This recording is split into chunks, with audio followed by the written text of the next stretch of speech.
Aí eu já estava falando agora de um personagem que viria no futuro, que fala assim, ó, ele fará firme aliança com muitos por uma semana. Ó, por uma semana. Essa é a semana que falta, são 7 anos. Ó. E quando fala que ele fará firme aliança com muitos, está falando do anticristo. Ó, ele fará firme aliança com muitos por uma semana, na metade da semana fará cessar o sacrifício e a oferta de manjares. Sobre a asa das abominações virá o assolador, até que a destruição que está determinada se derrame sobre ele. Então foi isso que Jesus falou. Jesus, lá em Mateus 24, ele fala do abominável da desolação. Jesus estava se referindo a essa profecia de Daniel. Então, nós sabemos que essa 70ª semana de anos, que são 7 anos, ela falta se cumprir ainda. Já se cumpriram 69 semanas. E o anjo falou para Daniel que 70 semanas estavam determinadas sobre o povo judeu. Se completou até a vinda do Messias, até a vinda de Jesus e a morte dele, 69 semanas se cumpriram. Então, falta uma semana de anos. São 7 anos da tribulação. Então, aqui, Daniel diz que viria uma pessoa, que nós sabemos que é o anticristo, que faria uma aliança com Israel, e que no meio dessa semana, depois de você for ler outras profecias, o próprio livro de Daniel, é explicado que o anticristo ele vai quebrar essa aliança com o povo judeu, e ele vai vir até o templo, e por isso que o templo de Jerusalém precisa ser restaurado. E esse é um dos pontos dos fins, que nós sabemos que todo o templo já está pronto em relação a pedras, em relação aos preparatórios, e ele vai iniciar em um determinado momento. Talvez seja o próprio anticristo que vai dar a ordem para reconstruir o templo.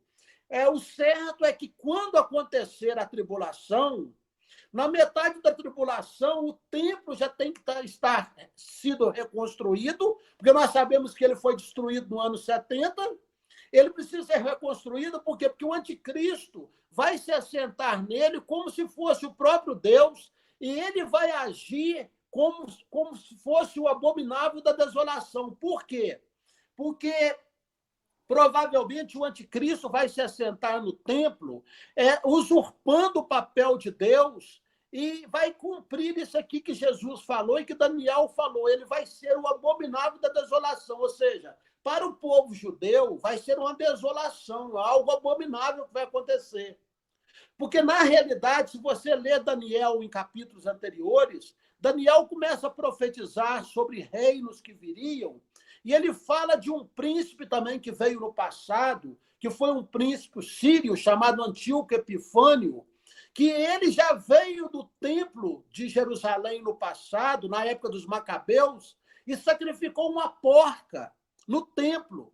Antíoco Epifânio foi um tipo do anticristo, e ele foi um tipo também de abominável da desolação também. E ele fez um sacrifício ao deus Zeus também no templo dos judeus. Então, isso já aconteceu na época dos Macabeus e vai acontecer no futuro em relação ao anticristo. Então, é uma profecia dupla. Só que na época do anticristo, o que vai acontecer? O anticristo ele vai, no meio da tribulação, ele vai fazer uma aliança com muitos, que é o que diz o texto, e vai fazer uma aliança também com Israel. No meio desses 7 anos, 3 anos e meio, ele vai quebrar a aliança e vai mostrar a sua verdadeira face. E nessa metade da tribulação, o próprio diabo vai se apropriar do anticristo. Vai ser encarnado, o diabo vai encarnar no anticristo e ele vai começar a perseguir de uma maneira terrível o povo judeu e também as pessoas que se converterem, de uma maneira muito mais forte. Isso vai acontecer na metade da tribulação. Agora, essa 70ª semana que Daniel profetizou, olha que interessante, se a volta de Jesus, se o arrebatamento não acontecer no início, e se o início se o início da tribulação não coincidir com o início do arrebatamento, com o momento do arrebatamento, essas 7 semanas não fecham. Não sei se vocês estão entendendo. Precisa acontecer o arrebatamento e logo em seguida do arrebatamento contar-se 7 anos, sendo que no final desses 7 anos vai acontecer a segunda vinda propriamente dita. Se o arrebatamento não for um marco, se não for um marco da grande tribulação ou dos 7 anos, aí, e se o arrebatamento acontecer no meio, esse é um dos pontos que nós estamos falando aqui. Esses 7 anos profetizados por Daniel, que tem que acontecer sobre o povo judeu, não fecha esses 7 anos. Esse é um dos pontos. Então, essa 70ª semana de Daniel, ela precisa acontecer. E ela vai ter como início, e tem os pré-tribulacionistas e muitos estudiosos da Bíblia creem que o início dessa grande tribulação e desses 7 anos acontece com o arrebatamento. O arrebatamento é que marca o início da grande tribulação ou da 70ª semana ou dos 7 anos profetizados por Daniel, que tem que acontecer, que precisam acontecer, que é, inclusive, um tempo de tratamento específico com o povo judeu. Agora, preste atenção. A tribulação, se você olhar no Velho Testamento também, ela é chamada também de tempo de angústia de Jacó. É uma coisa muito específica para o povo judeu. Para o povo judeu e para o povo gentílico. É um tempo de tratamento com o povo judeu, porque no final o povo judeu vai se converter, e é um tempo de tratamento muito forte também com o ímpio, com aquelas pessoas que durante o tempo todo que nós temos vivido têm sido arrogantes e soberbos e incrédulos para com Deus. Então, um dos motivos que eu creio que a igreja não vai passar pela tribulação é porque tribulação, gente, é um tempo de juízo. Não é um tempo de provação, é de juízo. É diferente de provação e juízo. E juízo, Deus sempre, quando exerceu o juízo, se você olhar na Bíblia, Deus fez separação entre o justo e o injusto. Uma coisa que é muito claro na Bíblia, quando você vê, por exemplo, a arca, e Jesus falou que a volta dele seria como nos dias de Noé, e aí você faz já uma comparação com a arca pode ser comparado como que um tipo do arrebatamento. Quando Deus trouxe juízo sobre o mundo ímpio na época de Noé, a Bíblia fala que ele foi justo, ele foi considerado íntegro naquela geração. E nós sabemos que ele e mais 7 pessoas, os seus familiares, foram salvos através da arca. Agora, Deus não trouxe juízo, quando trouxe o dilúvio, sobre todo mundo, não. Deus procurou ver quem que era uma pessoa íntegra. E as pessoas íntegras, o que Deus fez? Deus colocou na arca. E quando ele trouxe o juízo não foi sobre o justo e sobre o ímpio ao mesmo tempo, não. Esse não é o modus operandi que Deus tem. Se você observar, nós falamos que quando a gente estuda hermenêutica e exegese, a gente tem que observar os caminhos de Deus, como Deus é, como Deus age. Todas as vezes, principalmente no Velho Testamento, que Deus trouxe juízo, Deus não trouxe juízo ao mesmo tempo sobre o ímpio e sobre o justo, não. Deus permitiu provações iguais, tanto para o ímpio como para o justo. Agora, juízo, por exemplo, quando Deus foi exercer juízo em Jericó e tinha a prostituta Raabe, o que Deus fez? Quando Deus mandou Josué destruir Jericó, Deus salvou Raabe, porque viu que Raabe era justa. Então, a gente vê que essa é uma forma de Deus operar, que Deus ele dá livramento no juízo em relação àquelas pessoas que o temem. Então, o próprio Ló também experimentou o livramento quando Deus foi exercer juízo sobre Sodoma e Gomorra. A Bíblia fala que Deus tirou Ló e tirou a sua esposa, embora a sua esposa tenha olhado para trás e ter se transformado em estátua de sal, Mas Ló não foi alvo do juízo de Deus em Sodoma e Gomorra. Então, tanto Ló, e Jesus falou que seria como nos dias de Ló, e seria também como nos dias de Noé, eu creio que a arca foi um tipo do arrebatamento, foi um protótipo. E a experiência de Ló também foi um tipo do livramento. Por isso que Pedro fala que Deus sabe livrar o justo da provação. E quando eu penso que nesse texto, quando Pedro está falando sobre isso, eu creio que ele está fazendo menção. Não seria indevido a gente pensar que ele estaria fazendo menção a esse tipo de coisa também. Então, um dos modus operandi de Deus é, na situação de juízo, trazer livramento. E nós vamos adentrar em alguns textos. Eu queria só ver com você, Gil, acho que o nosso tempo já está um pouco avançado, ou se você quiser fazer algum tipo de comentário, alguma pergunta, se vocês quiserem, a gente pode parar por aqui, porque se de repente já tem muita coisa falada, ou se vocês acharem por bem, a gente pode continuar mais um pouco, fica a critério de vocês, mas na próxima ministração, ou hoje mesmo, se vocês quiserem, a gente pode continuar mostrando para vocês o porquê que eu creio que a igreja não vai passar pela tribulação, porque eu sou pré-tribulacionista, e dá para vocês mais passagens bíblicas que mostram isso. Se vocês quiserem, então, fazer algum tipo de consideração e pergunta, e acharem que por hoje já deu, que já foi muita informação, ou se vocês quiserem mais um pouco, também eu estou a critério de vocês. Eu creio que por hoje é bastante coisa que a gente, né? Aí, se você for olhar, é bastante informação, né? Muito bem colocado aí. Eu acho que a gente poderia, eu pelo menos penso assim, dar uma pausa, e aí a gente continua no próximo, já dando essa continuidade sobre mais contextos, né? Do porquê de um posicionamento pré-tribulacionista, né? Meu propósito é mostrar para vocês várias outras passagens bíblicas que dão a entender que provavelmente nós não vamos passar pela tribulação. Eu dei para vocês alguns argumentos aqui hoje, eu só citei dois aqui. Essa questão, por exemplo, da 70ª semana de Daniel, ela vai acontecer. É um dos pontos proféticos. E quando você pensa no arrebatamento no início e a segunda volta propriamente dita no final, aí fecha os 7 anos. É uma coisa que tem sentido. E eu também falei agora no final para vocês que o modus operandi de Deus em relação a juízo é dar livramento no juízo para o justo. Então, a igreja, durante 2000 anos, ela já tem passado por muitas provações, muitas. Todo cristão verdadeiro, desde o momento que ele foi salvo, ele tem algum tipo de perseguição.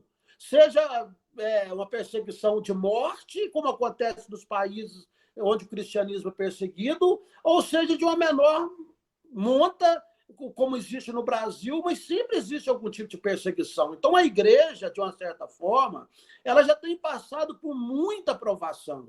Durante a história da igreja, se a gente vê a Inquisição, se a gente vê, por exemplo, períodos, por exemplo, do início da igreja, do Coliseu Romano, e já na época da Reforma, foi muita perseguição das cruzadas que a igreja já viveu. Então, eu penso que a tribulação é um tempo de tratamento específico com o povo judeu. As profecias do Velho Testamento elas são muito claras sobre isso, e é um tempo de tratamento também sobre o povo gentílico. Então, nós vamos adentrar mais profundamente a semana que vem, na terça-feira, sobre esses pontos, o porquê do arrebatamento pré-tribulacional, e eu espero que, à medida que a gente for estudando, vocês possam ficar mais convictos, vamos dizer assim.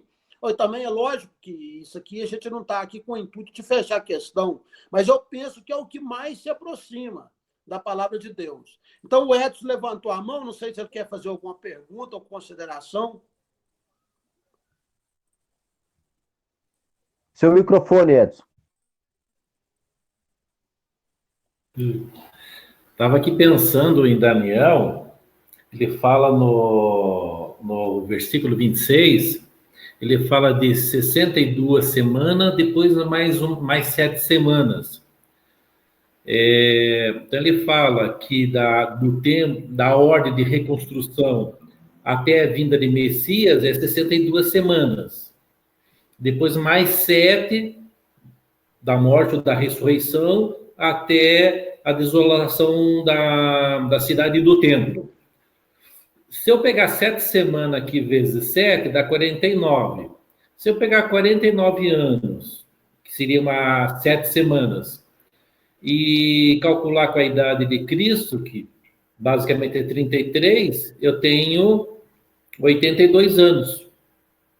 Mas essa conta, Edson, eu tenho um estudo aqui, porque assim, eu não vou... Porque a gente entrar nisso aqui, eu tenho um estudo, depois eu te mando para o Gil, ele manda para você, de um pastor inglês chamado Derek Walker. Ele pontua essa questão das 70 semanas bem claro. É porque o propósito nosso aqui era só mostrar a questão das 70 semanas. Mas se você contar direitinho, é porque a colocação aí da tradução, ela ficou um pouco, tem hora que a gente confunde, eu te entendo também. Mas é bem claro que se você contar 69 vezes 7, e ele conta também o período que Jesus começou o ministério dele. 7 anos, porque Jesus teve um ministério de 7 anos. Junto com 3 anos e meio, que ele teve um ministério, mas antes dele veio João Batista, que dá 3 anos e meio de João Batista, mais 3 anos e meio de Jesus, dá 7 anos. Mas isso é uma coisa, assim, que se a gente aprofundar aqui agora, eu vou mandar o estudo para você e você vê com calma. Depois, se a gente tiver dúvida, a gente pode comentar até fora da live, porque é um assunto grande, mas tem todo um contexto bem exato. É bem exato. Só que quando a gente lê aqui, dá algum tipo de dúvida mesmo. Mas o que eu queria enfatizar aqui é que falta 7 anos. A 70ª semana de Daniel, ela não se cumpriu, ela está no futuro. Então, para ela se cumprir, todos os estudiosos de Apocalipse e escatologia, a maioria, pelo menos, creem que esses 7 anos que faltam é justamente os 7 anos da tribulação, porque Daniel fala que essa pessoa que viria, que a gente crê que é o anticristo, ele faria uma aliança, e no meio da aliança, 3 anos e meio, ele iria quebrar essa aliança. E aqui ele está se referindo à grande tribulação, aos 7 anos, que é justamente a 70ª semana que Daniel profetizou. Então, na verdade, quando a gente coloca o arrebatamento no início, como se fosse o marco da 70ª semana, e o final das 7 semanas, a segunda vinda, propriamente dita, se cumprindo 7 anos, fecha direitinho. Está entendendo? Por isso que é uma das coisas que me faz ser propenso a que o arrebatamento vai acontecer no início e a segunda vinda propriamente dita no fim. Porque se você tomar o início do arrebatamento no início e a partir do arrebatamento você conta 7 anos, aí inclusive você vai saber justamente certinho quando Jesus vai voltar. Por isso que a Bíblia dá a entender que o evento secreto é o arrebatamento. Não é propriamente dito a segunda vinda. O evento secreto é o arrebatamento. Porque é o evento que ninguém vai ver, que vai acontecer nos ares, só os crentes vão ver. Só que a segunda vinda propriamente dita, lá em Mateus 24, está dito claramente que todo olho verá. E que a igreja e os anjos vão vir, nós vamos vir com Jesus. Para a gente vir com Jesus, é porque o arrebatamento já tem que ter acontecido. Como que a gente vai voltar com Jesus se o arrebatamento não aconteceu ainda? Aí você tem que fazer uma mágica. As pessoas que são pós-tribulacionistas, eles têm que fazer uma mágica muito grande. Tem que acontecer o arrebatamento rapidinho e Jesus voltar rapidinho também. É em Mateus? Mateus 24. O 24, 29. Porque, tipo assim, se o arrebatamento acontecer no final da tribulação, como algumas pessoas creem, tem que acontecer o arrebatamento e a segunda volta logo em seguida, porque nós vamos ter que voltar com Jesus. Os santos, a Bíblia fala claramente que vão estar com Jesus. E os anjos também, na segunda vinda propriamente dita. Então, nós vimos aqui nessa explanação que nós fizemos no início, que o arrebatamento e a segunda vinda têm coisas bem distintas. No arrebatamento, como nós falamos, Jesus vai estar nos ares. Se não me engano, fala de uma batalha que vai acontecer em Bosra, que o Senhor Jesus vai estar com o seu manto todo com sangue, porque provavelmente na metade da grande tribulação, Israel vai fugir para o deserto, quando o anticristo se revelar, e Israel vai ser, de uma maneira sobrenatural, guardado, e vai fugir para uma cidade chamada Petra, que lá em Isaías é chamado de Bosra, e fala que Deus, o Senhor Jesus, vai estar com o seu manto todo chapiscado de sangue, porque Jesus vai ter vindo de Bosra, e de Bosra ele vai para Jerusalém, é o que dá a entender, para acontecer a batalha do Armagedon, que vai ser a última batalha antes de iniciarmos o milênio, e que vai ser uma batalha terrível. É todo aquele cerco que é narrado ali em Mateus 24, onde fala para os judeus, quem estiver no campo não volte, quem for buscar a sua capa não volte, porque naquele momento ali do cerco, antes de acontecer a batalha propriamente dito, vai ser terrível. Então é isso, gente. O assunto é longo e aí na próxima semana a gente volta a se falar, mas ao mesmo tempo é uma coisa assim que é muito, como que eu falo a palavra? Emocionante, é um assunto assim que a gente não pode nem imaginar o que está para acontecer com esse mundo. Quem pensa que o coronavírus é alguma coisa, gente, quando a gente vê as profecias do Apocalipse, a gente não tem nem ideia do que significa o que vai estar acontecendo no Apocalipse. Então, o que nós estamos vendo hoje, vivenciando no mundo, a gente não poderia dizer que é nem um pingo em relação ao juízo que virá sobre esse mundo. E só para terminar, eu queria dizer uma coisa, gente. Se nós somos a noiva de Cristo, se é a terminologia simbólica que a Bíblia diz, que nós somos a noiva e Cristo é o noivo, qual noiva que ama o noivo e que não tem desejo de encontrar o noivo? Isso é uma incoerência. Se nós, como igreja, somos noiva, e se nós amamos o noivo, nós deveríamos estar sempre dizendo Maranata, como diz Paulo. Nós deveríamos ter desejo de encontrar o noivo, porque uma noiva que não tem desejo de encontrar o noivo não é noiva. Não é verdade? Então, se nós somos igrejas e amamos o noivo, nós estamos falando aqui da vinda do noivo. Na verdade, é isso que nós estamos fazendo. E nós devemos amar a vinda do noivo. Amar o Senhor Jesus de todo o nosso coração. Amém. Amém. Então, é isso aí, pessoal. Nós vamos dar uma parada por aqui. Vamos estar continuando aí no próximo encontro nosso, né, dessa conferência que a gente tem feito aí, com esse tema de escatologia, sobre as profecias do fim, falando sobre... Dúvida, Roberto? Ficou alguma dúvida? Alguém? Não, eu creio que está bem tranquilo aí. Tudo certo, muito bom. Bastante Tranquilo. Conhecimento muito importante hoje. Então tá bom. E é aquele negócio, é debruçar nas passagens, é um estudo, como você falou, é longo, né? É longo. É um estudo longo, tem muito texto, tem muito contexto, é uma matéria aí que exige muita hermenêutica e exegese, né? Nós vamos depois entrar, então, na próxima terça-feira, nós vamos entrar, então, nessa questão de pontos que mostram o porquê do pré-tribulacionismo, e depois, à medida que nós formos adentrando, nós vamos ver, então, os sinais dos fins dos tempos. Quais são os sinais? Ok. Bênção. Vamos estar orando, então, agradecendo ao Senhor, né, por mais esse dia aí. Pai, obrigado, Senhor Deus, porque até aqui o Senhor esteve e está conosco, Senhor.